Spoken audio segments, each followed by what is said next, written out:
Topic से भटक रहे हैं, फिर पुनः उसी पे आते हैं। तो पहला दुख दूर करने का पहला मार्ग, पहला कदम रखते हैं शील। शील, इसमें शरीर की पवित्रता पर ध्यान दें। शरीर की पवित्रता ये पहला कदम है दुख दूर करने का। देखिए तथागत ने इसका नाम, इसके पीछे कुछ ना कुछ लॉजिक होता था। जैसे उन्होंने मार्ग बनाया तो मार्ग का मतलब चलना है आपको, इसी तरीके से उन्होंने शील कहा है तो शील का मतलब है,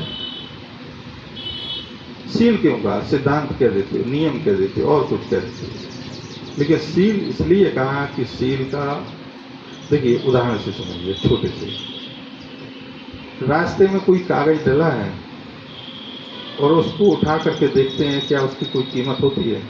आप किसी दुकान पर जाएंगे उससे कुछ लेने के लिए तो वो कुछ देगा नहीं देगा, क्योंकि उसकी कोई वैल्यू नहीं, कोई कीमत नहीं। एक दूसरे प्रकार का कागज होता है जिसमें किसी अधिकारी के सिग्नेचर होते हैं, उसको लेके जाएंगे किसी दफ्तर में तो वो ये कहेगा कि भाई इसमें मोहर नहीं लगी, इस पर सील नहीं लगी, काम आपका अधूरा है, ये काम आपका अधूरा है, जाइए फला अधिकारी की मोहर लगा के इस पर सील लगवा के दे। और जब किसी पे सील लग जाती है तो काम कैसा हो जाता है, पक्का काम हो जाता है। किसी भी अधिकारी ने अपनी सील लगा दी तो वो काम बिल्कुल पक्का हो जाता है और उसकी कीमत हो जाती है, उसकी वैल्यू हो जाती है। अब उदाहरण देखिए कि आप के अंदर सारी सीलें हैं, वो बड़ी सी तन्मयता से सीलों को आपने ग्रहण करके उनको साधने का काम किया, उनको पालन करने का काम किया, तो सीलों की गंध, सीलों की खुशबू, सीलों की चारों ओर फैलती है।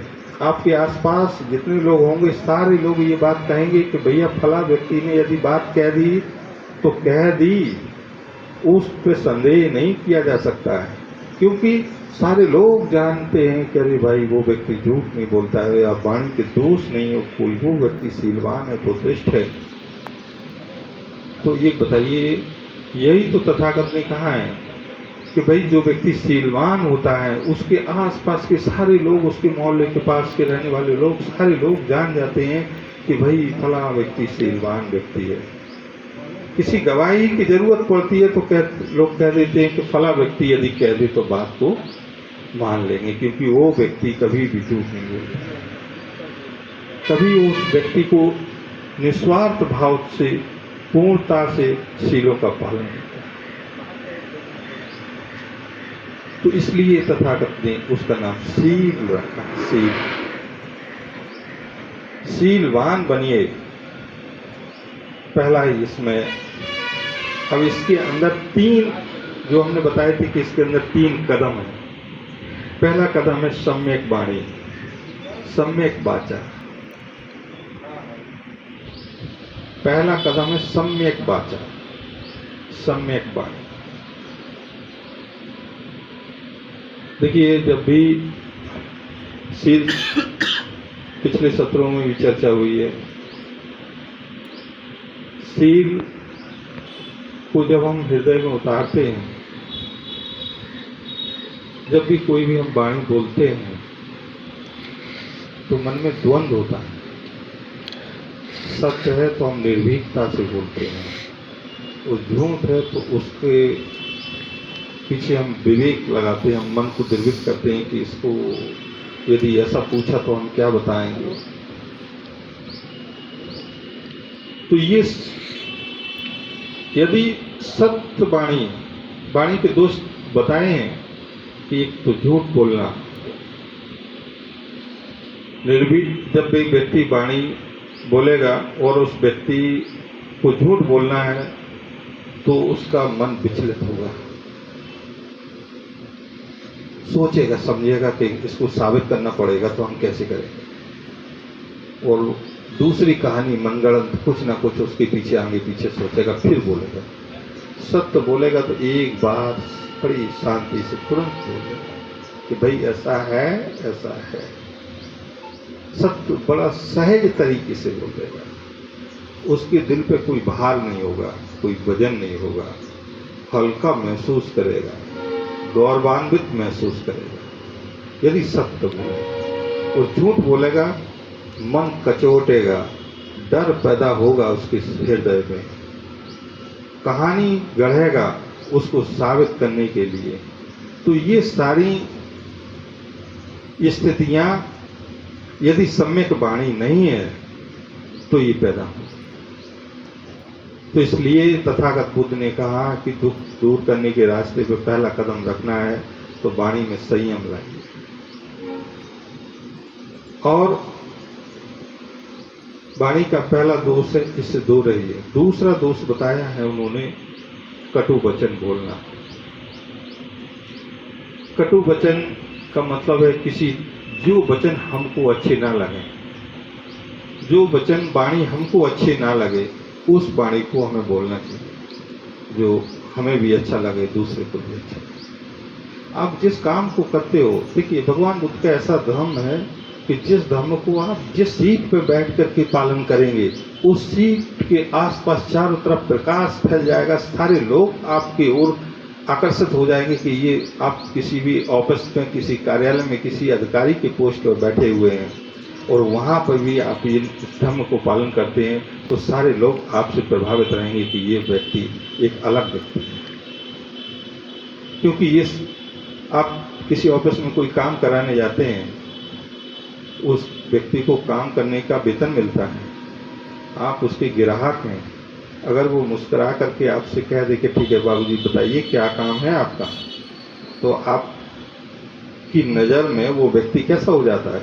अच्छा व्यक्ति हो जाता है। बैंक में जाते हैं, वो अपना काम कर रहा है, उसको उसकी वेतन मिल रही है, बस वो आपसे कह दे कि बताइए बाबूजी कैसे हैं आप, बढ़िया हैं, तो कहेगा फला बैंक में फला मैनेजर, फला बाबू बहुत अच्छा व्यक्ति, क्योंकि उसने सम्यक वाणी का पालन किया, बुद्ध के धर्म का पालन किया। उसने आप मीठे वचन बोले, हमेशा उसके स्टाफ में सारे लोग उसकी तारीफ करेंगे और वही व्यक्ति उसके विपरीत हो जाए। सबसे आप सामने खड़े हैं उसके काउंटर पे, वो आपकी ओर देख भी नहीं रहा, अपने काम में लगा है। आप कह रहे हैं बाबूजी देख लीजिए हमारा कागज लीजिए, हमारा पासबुक देख लीजिए, वो व्यक्ति नहीं सुन रहा है। आप कहेंगे बड़ा खड़ूस व्यक्ति, कहाँ से कहाँ पाला पड़ गया। उस यानी तुरंत उस व्यक्ति को आपकी दृष्टि ने, आपके मन ने, आपके हृदय ने उसको आंक लिया कि ये व्यक्ति अच्छा नहीं है,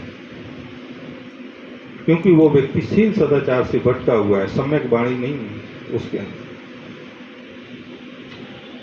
तीसरा दोष तथागत बुद्ध ने वाणी का बताया है, व्यर्थ की बात मत करना।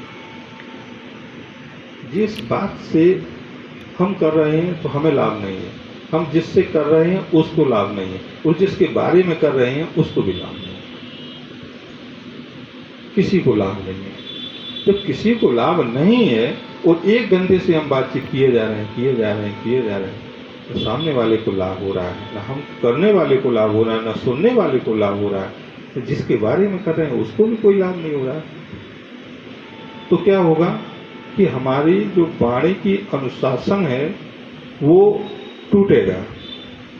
ये तो हम किसी की निरर्थक बड़ाई करेंगे बिना मतलब की, उसका वो पात्र भी नहीं होगा, या हम किसी व्यक्ति की बुराई करेंगे जिसका भी वो पात्र नहीं होगा, उसमें से कुछ झूठ होगा, कुछ सच होगा, तो हम वाणी की संयमता से भटकेंगे और वाणी के दोष। अब वो जाकर के दूसरा व्यक्ति कहेगा वो फला व्यक्ति आपके बारे में ऐसा कह रहा था, उस व्यक्ति की एक धारणा बनेगी, अगर अच्छा कह रहा था, सही कह रहा था, गलत कह रहा था, नए संस्कार का जन्म होगा। तो इसलिए हम वाणी में संयमता रखें, उतना ही बोलें जितनी आवश्यकता हो, उतना ही बोलें जितनी आवश्यकता हो, मधुर बोलें, सत्य बोलें। ये पहला बताया सम्यक वाणी। दूसरा ये असत्य बोलना, निंदा चुगली करना, कठोर वचन का प्रयोग न करना, निरर्थक बात न करना। ये वाणी की यदि हम धीरे धीरे इसको आदत सा बनाएं, एकदम नहीं होगा, एक दिन में नहीं होगा, लेकिन एक दिन जरूर होगा। हमने अपना आदत बना लिया, स्वभाव बना लिया है, उस स्वभाव को परिवर्तन करने में थोड़ा सा समय लगेगा, थोड़ा सा मन भी ये होगा क्या करने लगे होगा। क्योंकि नया काम कोई व्यक्ति करता है तो व्यक्ति को ये लगता है कि अरे भाई क्या करने लगे हो, छोड़ो इसको, पहले ही बच्चे थे, स्वतंत्र थे, जो कुछ मन में आया वो करना है। अब तो मन को बस में करने लगे हो, सिद्धांत को बदलने लगे हो। पहले स्वतंत्र था, ऑटो पायलट में हमारा पूरा शरीर मन सब स्वतंत्र छोड़ दिए थे हमको, जिसको जो कुछ करना है। अच्छी अनुभूति हो तो सुख पैदा करना है, दुखद हो तो दुख पैदा करना है, कभी वर्तमान में जाना है, कभी भविष्य में जाना है, कभी भूत में जाना है। वर्तमान में तो रहे, आदत ही नहीं है हमारी रहने की, वर्तमान में तो हम जिए ही नहीं। जब भी हमारा दिमाग का सॉफ्टवेयर चला तो ये तो भूत के बारे में सोचता रहा, जो घटनाएं बीत चुकी हैं उनके बारे में सोचता सोचता दुख, कभी अच्छा सोचा तो दुख पैदा किया, बुरा सोचा, अच्छा सोचा तो सुख पैदा किया। बोलिए भगवान बुद्ध की 3 बार बोलिए।